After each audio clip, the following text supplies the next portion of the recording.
Assalamualaikum warahmatullahi ta'ala wabarakatuh. Alhamdulillah ala kulli hal wa ni'matillah ma ba'du. Puji syukur kehadirat Allah subhanahu wa ta'ala yang telah memberikan nikmat sehat walafiat sehingga kami dapat menjalankan kegiatan sosialisasi dengan lancar. Tak lupa kami hormati dosen pembimbing mata kuliah karakter building Bapak Harun Al-Rasyid. Semoga kesehatan senantiasa menyertai beliau. Dan tak lupa teman-teman anggota kelompok yang telah membantu berjalannya kegiatan sosialisasi ini di pemerintahan Desa Boranjati pada kesempatan yang lalu yang saya banggakan. Baik, pada kesempatan kali ini kami akan mempresentasikan mengenai materi dengan judul yang kami sepakat ambil, yaitu transformasi digitalisasi AI bagi masyarakat dan unsur pemerintahan Desa Boranjati. Kegiatan ini diberdayakan oleh mahasiswa Universitas Bina Sarana Informatika Tangerang, didasari oleh 7 orang. Yang pertama, Amar Wijaya, saya sendiri, selaku ketua tim kegiatan sosialisasi ini. Dan yang selanjutnya itu Muhammad Fikri Tanjung, Muhammad Zaki Irham, Sauki Agil Al-Farizi, Gerald Gabriel, Doni Kristiawan, dan Chris Mendo Becker selaku anggota kegiatan yang telah banyak membantu terlaksananya kegiatan ini berjalan dengan lancar, alhamdulillah. Baik, dilanjutkan ke slide. Pada slide ini saya akan menjelaskan mengenai era digital, yaitu suatu periode di mana aktivitas manusia sangat bergantung pada sebuah teknologi digital. Era ini ditandai dengan pemanfaatan perangkat seperti handphone, komputer, dan jaringan internet dalam hampir seluruh aspek kehidupan. Di era digital ini juga banyak berbagai kegiatan yang sebelumnya dilakukan secara manual dan membutuhkan waktu yang sangat lama. Kini dapat dilakukan lebih cepat, praktis, dan efisien. Teknologi digital juga membuat aktivitas manusia menjadi lebih terhubung, baik dalam skala individu, organisasi, hingga pemerintahan. Selanjutnya, terdapat beberapa ciri utama pada materi era digital yang kami bawakan ini. Yang pertama, kita sebut dengan serba online. Maksudnya apa? Yaitu adalah ciri pertama, hampir semua aktivitas dapat dilakukan secara online. Contohnya, belanja melalui e-commerce atau disebut juga dengan elektronik, penjualan elektronik maksudnya. Yang kedua, ada belajar melalui platform pembelajaran secara daring. Siswa atau siswi atau mahasiswa banyak dari sekarang memanfaatkan teknologi dengan cara pembelajarannya secara daring atau disebut dengan online yang biasa kita sebut. Lalu, komunikasi melalui aplikasi pesan dan video call atau yang sering kita gunakan itu adalah WhatsApp. Serta dalam kasus ini yaitu pelayanan pemerintahan. Sudah banyak menggunakan atau melalui sistem e-government. Nah, hal ini menunjukkan bahwa teknologi digital juga telah mengubah cara masyarakat mengakses layanan dan menjalankan aktivitas sehari-harinya. Yang poin kedua, yaitu ada yang namanya akses informasi cepat. Pada era digital, masyarakat dapat memperoleh informasi dengan sangat cepat dan real time. Cukup melalui smartphone dan koneksi internet, informasi dapat diakses kapan saja dan di mana saja. Baik itu berita, data akademik, maupun informasi layanan publik. Kondisi ini juga menuntut masyarakat untuk lebih selektif dan kritis. Untuk apa? Untuk dalam menyaring sebuah yang namanya informasi. Selanjutnya, yaitu ada poin kemudahan komunikasi. Era digital juga banyak memberikan kemudahan dalam hal komunikasi. Masyarakat tidak lagi harus datang langsung ke suatu tempat untuk berkomunikasi, karena dapat memanfaatkan media digital seperti email, terus ada aplikasi pesan instan, atau video conference. Atau yang biasa kita gunakan itu ada lagi aplikasi yang bernama WhatsApp. Baik komunikasi secara chat, video call, atau telepon, itu ada semuanya fiturnya di aplikasi tersebut. Nah, dalam konteks pemerintahan desa, hal ini membantu mempercepat koordinasi antara warga dan perangkat desa. Yang terakhir, itu ada poin yang namanya otomatisasi. Apa itu? Adapun yang dimaksud dengan otomatisasi, yaitu adalah contohnya dari segi otomatisasi pekerjaan. Banyak pekerjaan yang sebelumnya dilakukan secara manual, kini dapat diselesaikan dengan bantuan aplikasi dan sistem digital. Sehingga, yang pertama, dapat menghemat waktu, mengurangi kesalahan manusia, meningkatkan efisiensi dan produktivitas kinerja manusia. Nah, itulah yang disebut dengan otomatisasi. Hal ini menjadi salah satu faktor utama dalam peningkatan kualitas layanan dan kinerja organisasi. Nah, baik, secara keseluruhan, adapun kesimpulannya itu adalah era digital membawa perubahan besar dalam cara manusia bekerja, belajar, berkomunikasi, dan mengelola layanan publik. Oleh karena itu, pemahaman terhadap era digital menjadi sangat penting tentunya, agar teknologi dapat dimanfaatkan secara optimal dan juga bertanggung jawab. Baik, itulah penjelasan dan pemaparan mengenai materi era digital dari saya, Amar Wijaya. Selanjutnya, ada beberapa slide-slide lain yang akan dijelaskan dan dibantu diperjelas dipaparkan oleh anggota tim yang lain. Sekian dari saya. Selanjutnya saya kembalikan kepada teman-teman anggota kelompok yang lain. Perkenalkan, nama saya Sauki Agil Alfarizi dengan NIM 172300261. Di sini saya akan melanjutkan untuk slide 3 dan 4. Nah, di slide 3 ini ada apa itu transformasi digital. Nah, transformasi digital adalah proses mengubah cara kita bekerja, berkomunikasi, dan memberikan layanan dengan memanfaatkan teknologi modern. Yang pertama ada transformasi digital mengubah cara kerja menggunakan teknologi modern. Kemudian ada artificial intelligence, adalah teknologi cerdas belajar menganalisis dan data. Yang ketiga ada modernisasi desa, percepatan pembangunan melalui teknologi digital. Nah, tujuan transformasi digital untuk Desa Buaran Jati adalah salah satunya adalah meningkatkan efisiensi pelayanan publik. Yang kedua, mempercepat proses administrasi desa sehingga warga dapat mengurus surat atau layanan tanpa menunggu lama. Yang ketiga, mempermudah akses informasi desa. Yang kelima, masyarakat dapat dengan cepat mendapatkan informasi, kegiatan, pengumuman, dan program desa melalui platform digital. Selamat malam semuanya.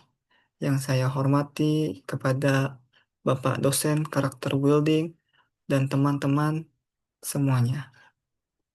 Izin saya melanjutkan materi dari Mas Hauki dengan bagaimana cara kerja AI dan peran AI dalam kehidupan sehari-hari. Oke, sebelum saya memulai, izin perkenalkan diri saya. Perkenalkan, nama saya Muhammad Yakir Ham dengan NIM 17230152. Oke, di sini bagaimana cara kerja AI atau cara kerja AI? Berikut ada poin-poin yang sudah kami rangkum. Ada terbagi 7 poin. Yang pertama, pengumpulan data. Dalam pengumpulan data ini bisa merupakan teks, gambar, suara, atau angka, yang dimana untuk sebagai bahan pembelajaran AI. Yang kedua, pembersihan data, yaitu data disiapkan dan memastikan data akurat sebelum dianalisis. Yang ketiga, pelatihan model atau machine learning. AI mempelajari pola dan hubungan dalam data. Berikutnya, pembuatan model AI. Hasil pembelajaran AI menjadi otak buatan untuk prediksi dan analisis. Yang kelima, pengujian dan validasi. Yang dimana memastikan model data akurat, stabil, dan dapat dipercaya. Yang keenam, implementasi. AI diterapkan dalam sistem pelayanan publik dan aplikasi lainnya. Yang ketujuh, pembelajaran berkelanjutan. AI diperbarui dengan data baru agar tetap relevan dan akurat. Next, peran AI dalam kehidupan sehari-hari. Peran AI ini memiliki sangat penting dalam kehidupan sehari-hari karena mampu membantu dan mempermudah berbagai aktivitas manusia, khususnya pencarian informasi, adapun edukasi dan UMKM. Oke, seperti pencarian informasi, mempercepat akses informasi bagi masyarakat. Contoh, chatbot layanan desa. Warga dapat bertanya tentang surat atau tentang syarat-syarat pembuatan surat. Adapun jadwal pelayanan atau informasi bantuan melalui WhatsApp chatbot. Yang kedua, ada pencarian informasi pertanian. Dalam pertanian, AI dapat dimanfaatkan sebagai sumber informasi yang cepat dan efisien. Contoh, ketika seorang petani atau peternak ingin mengetahui jenis pupuk yang tepat untuk tanaman tertentu atau pakan yang sesuai dengan bagi hewan ternaknya. AI dapat memberikan rekomendasi berdasarkan data dan informasi yang akurat atau relevan. Selain itu, AI juga dapat membantu memberikan panduan pembuatan pupuk kompos alami, mulai dari bahan-bahan yang digunakan hingga langkah-langkah pembuatannya. Dengan adanya AI, masyarakat tidak perlu melakukan analisis atau penelitian yang rumit, karena informasi dapat diperoleh dengan mudah dan cepat. Begitupun ada peta digital desa. AI membantu warga mencari data lokasi fasilitas desa, seperti posyandu, kantor desa, atau sekolah. Yang kedua, edukasi. Mendukung aplikasi edukasi dengan AI, seperti aplikasi belajar mandiri, guru virtual, dan sistem evaluasi belajar otomatis. Seperti contoh, ketika seorang siswa mengalami kesulitan dalam mengerjakan tugas atau pekerjaan rumah yang bisa disebut dengan PR, AI dapat membantu menjelaskan materi, menjawab pertanyaan, hingga memberikan ilustrasi atau gambar pendukung. Hal ini membuat proses belajar menjadi lebih efektif karena siswa tidak perlu mencari informasi satu persatu dari buku, melainkan dapat memperoleh penjelasan yang ringkas dan mudah dipahami melalui AI. Yang ketiga, UMKM. AI juga memiliki peran besar dalam mendukung usaha mikro, kecil, dan menengah. Contoh, jika seorang memiliki usaha catering atau konveksi atau sebagainya, ingin melakukan promosi, tapi bingung bagaimana cara membuat poster atau pamflet. AI dapat membantu merancang desain promosi secara cepat dan praktis. Selain itu, pelaku UMKM juga dapat memanfaatkan AI untuk mencari ide menu atau produk yang sedang tren di media sosial. Dengan demikian, AI dapat membantu meningkatkan kreativitas, daya saing, dan efisiensi usaha. Kesimpulan dari penjelasan tersebut dapat disimpulkan bahwa AI bukan hanya sekedar teknologi canggih, tetapi juga alat yang sangat bermanfaat dalam kehidupan sehari-hari. AI membantu manusia dalam mengakses informasi, mendukung proses belajar, serta mengembangkan usaha, sehingga pekerjaan lebih cepat, lebih mudah, dan efektif. Sekian dari saya. Untuk materi selanjutnya akan dilanjutkan oleh Mas Tanjung. Terima kasih. Selamat malam, teman-teman.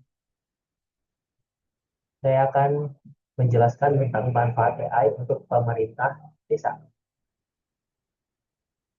Pertama, ada otomatisasi. AI membuat proses administrasi desa jadi lebih cepat dan efisien. Pekerjaan yang biasanya memakan waktu lama bisa diselesaikan lebih singkat sehingga perangkat desa bisa lebih fokus melayani masyarakat. Yang kedua ada pendataan. Dengan bantuan AI, data warga dapat dikumpulkan dan dikelola dengan lebih akurat. Data yang akurat ini sangat penting karena menjadi dasar dalam perencanaan anggaran, program desa, dan peningkatan pendapatan desa. Yang terakhir ada keputusan. AI membantu pemerintah desa mengambil keputusan berbasis data, bukan hanya berdasarkan perkiraan. Hasilnya, keputusan bisa diambil lebih cepat, lebih tepat, dan lebih sesuai dengan kebutuhan masyarakat.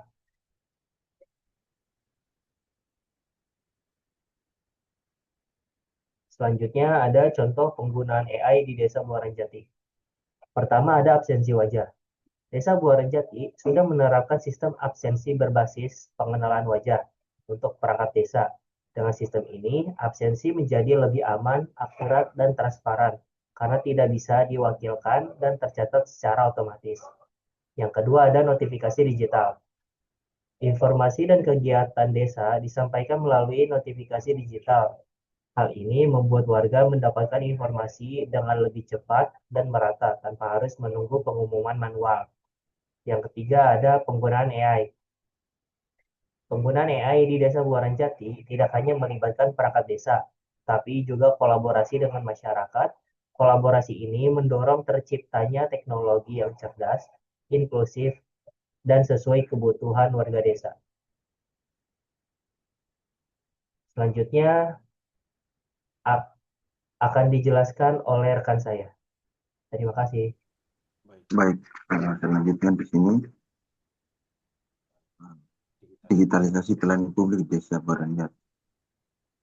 Yang pertama adalah layanan lain. Warga dapat mengurus surat desa lewat HP tanpa harus kantor.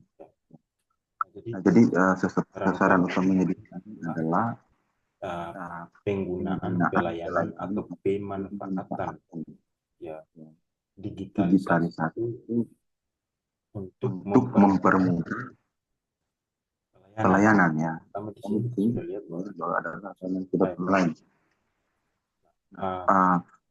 Jadi ketika warga ingin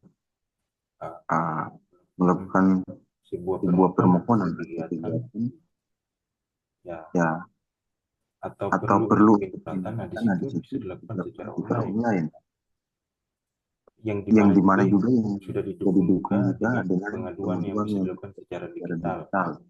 Nah, untuk Nah, untuk daerah daerah Muara Muara Jati Jati sendiri, ketika ketika penggunaan penggunaan WhatsApp sudah sudah diutamakan untuk pengaduan secara online. Nah, di situ saya merasa bahwa itu adalah salah satu pemanfaatan untuk digitalisasi di salah satu digitalisasi yang sudah berkembang di saat ini. Kemudian informasi desa online umum dan juga melalui website atau media sosial. Nah, informasi dari desa online, pengumuman dan sebagainya sudah dimulai. Nah, oleh karena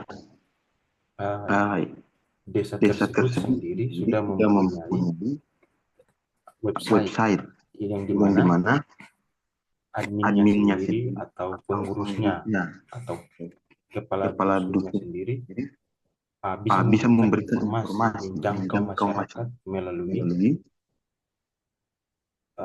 online. Ya. Artinya bahwa mereka bisa bertemu, berdiskusi, bersosialisasi, atau tanya jawab di situ ya, bisa melalui website dari desa. Ya. Nah, dan itu adalah sasaran kita atau kami untuk memperkenalkan bagaimana bentuk digitalisasi dimanfaatkan untuk kehidupan bersama masyarakat, khususnya di Muara Jati, desa Muara Jati. Kemudian yang berikutnya adalah AI untuk pemberdayaan ekonomi. Nah, ini adalah sasaran utamanya ya di sini, di mana bahwa pemanfaatan AI untuk dalam bidang ekonomi. Ya, yang pertama di pemasaran digital ya, memperluas jangkauan pasar dan UMKM secara online. Nah, di situ pemanfaatan pemasaran digital. Kita melihat sendiri bahwa menengah dan di situ terutama desa Buaram Jati dari faktor ekonomi yaitu penjualan buah-buahan dan sayuran. Tapi itu dalam hal yang utama karena mereka lebih mengembangkan ke sektor pertanian ya. Nah, di mana mereka mengenalkan produk mereka mengiklankan. Nah, itu bisa membuka sebuah peluang usaha ya. Nah, untuk cara-caranya ya secara singkat mereka bisa membuat sebuah platform untuk sebuah UMKM untuk membuka toko online dan juga bisa bagaimana pendistribusian produk mereka agar bisa dikenal. Salah satu contohnya adalah memanfaatkan iklan ya untuk bisa menjaring orang-orang ya atau pembeli konsumen untuk bisa mengenal produk mereka sebelum beli. Kemudian yang kedua adalah analisis membantu UMKM menjadi konsumen. Ya. Kita melihat sendiri perkembangan informasi dan teknologi itu sudah mampu mengolah atau menganalisis banyak kejadian peristiwa yang terjadi. Ya. Nah, di mana sebuah data itu bukan hanya terdiri dari metadata atau banyak data atau big data yang besar, tetapi dengan adanya kecerdasan buatan itu analisisnya lebih terarah ya. Di mana AI-nya sendiri bisa membaca, mempertimbangkan, membandingkan dan menyempurnakan. Ya, contohnya dalam analisis pasar yaitu bisa memprediksi produk apa yang laris di minggu ini, ya. produk apa yang paling sangat diminati oleh orang-orang, ya, atau konsumen, ya. Atau produk-produk yang banyak dikejar atau dibeli. Ya. Nah itu dia bisa menganalisis. Oleh karena jadi kita tidak perlu secara manual untuk menghitung, memprediksi, ya, tetapi data itu sendiri bisa dianalisis. Nah, tujuan untuk analisisnya di sini adalah dalam sektor pemasaran. Jadi membuat orang lebih mudah untuk bisa bagaimana caranya agar mereka bisa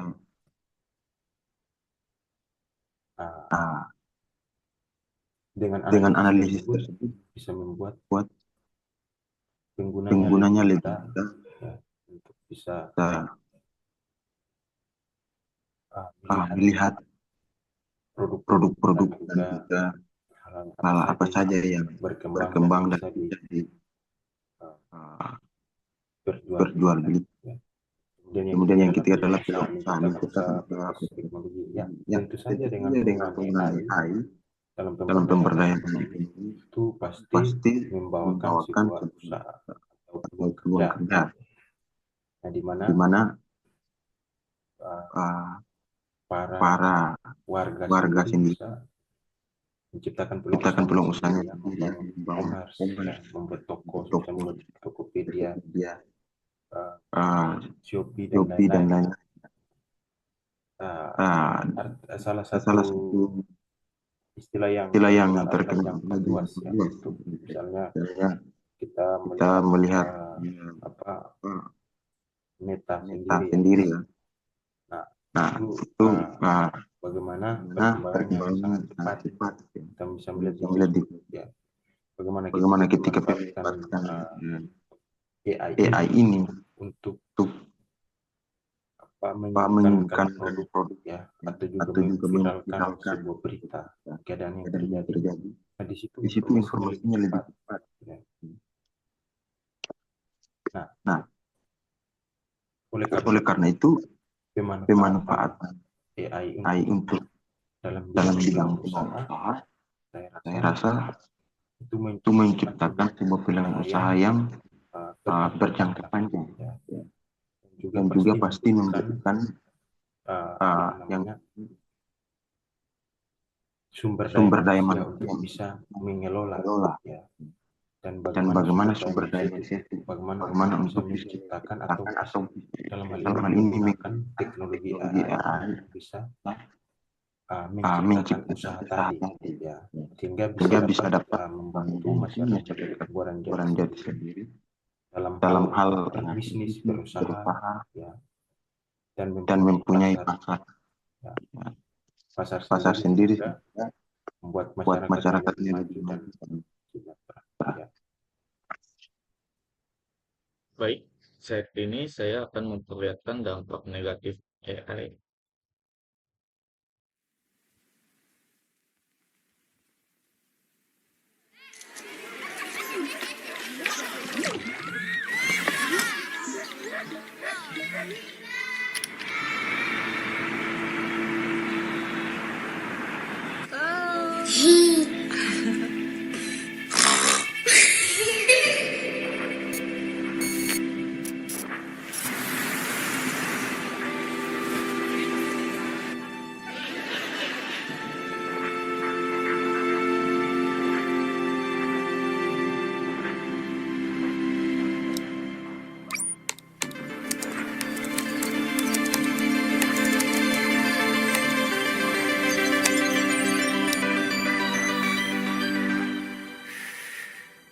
Hey Mom, hey Dad. It's me, Ella. Well, a digital version of me, just a bit older. Amazing what technology can do these days, isn't it? All you need are a couple of pictures, like the ones you share on social media, where they can be taken and used. by everybody. I know for you these pictures are just memories, but for others, they are data. And for me, maybe the beginning of a horrible future. A future where my identity can be stolen just like that. Where I can go to prison for things that I would never do. Imagine my credit score being destroyed, Dad. Or my voice copied to scam you, Mom. Mom, I'm in trouble. I need you to send me money, please. I don't want to become a meme, humiliated by everyone at school. Kill yourself, you fucking loser.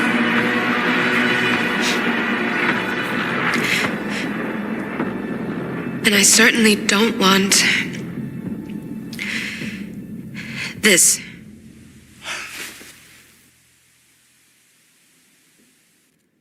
What you share online is like a digital footprint that will follow me around for the rest of my life. I'm telling you this because I know you love me and would never do anything to harm me. So please, Mom, please, Dad, protect my virtual privacy.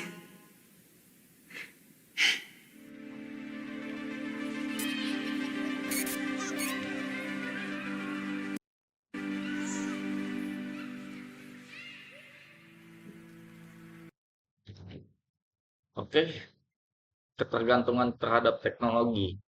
Masyarakat jadi terlalu bergantung pada sistem otomatis, seperti halnya otomisasi pembuatan website, otomisasi pembuatan tugas atau dan lain-lain, pengurangan pekerjaan manual, beberapa pekerjaan digantikan otomisasi. Ada lagi risiko kebocoran data, ancaman privasi dan keamanan informasi, seperti tadi yang ada di video sebelumnya. Dia mengupload gambar atau video dan itu bisa dimanipulasi oleh AI untuk dibuat hal-hal negatif. Kurangnya interaksi manusia, layanan terlalu otomatis mengurangi tatap muka. Penyalahgunaan teknologi digunakan untuk penipuan atau kejahatan digital, seperti video sebelumnya. Jadi itulah dampak negatif dari AI.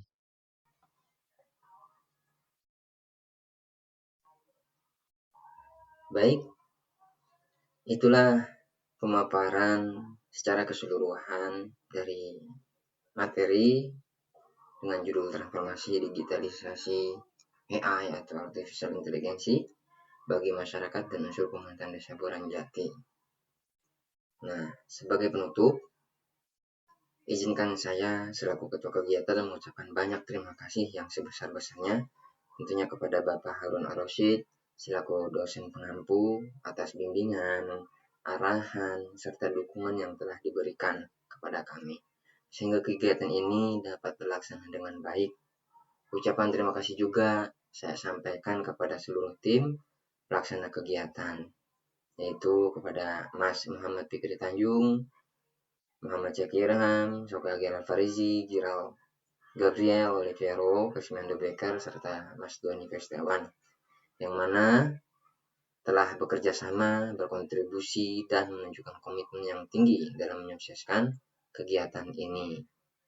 Kami menyadari bahwa dalam pelaksanaan kegiatan ini masih terdapat keterbatasan dan kekurangan.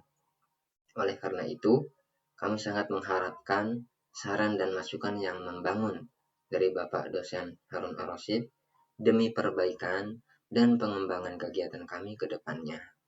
Akhir kata, semoga kegiatan yang telah kami laksanakan ini dapat memberikan manfaat yang banyak dan nilai positif, khususnya dalam menambah wawasan dan pemahaman terkait materi yang telah disampaikan, khususnya kepada masyarakat dan unsur pemerintahan Desa Boranjati, umumnya bagi kita semua. Terima kasih atas perhatian dari Bapak juga. Kurang lebihnya mohon maaf apabila ada salah kata dari kami. Wassalamualaikum warahmatullahi wabarakatuh.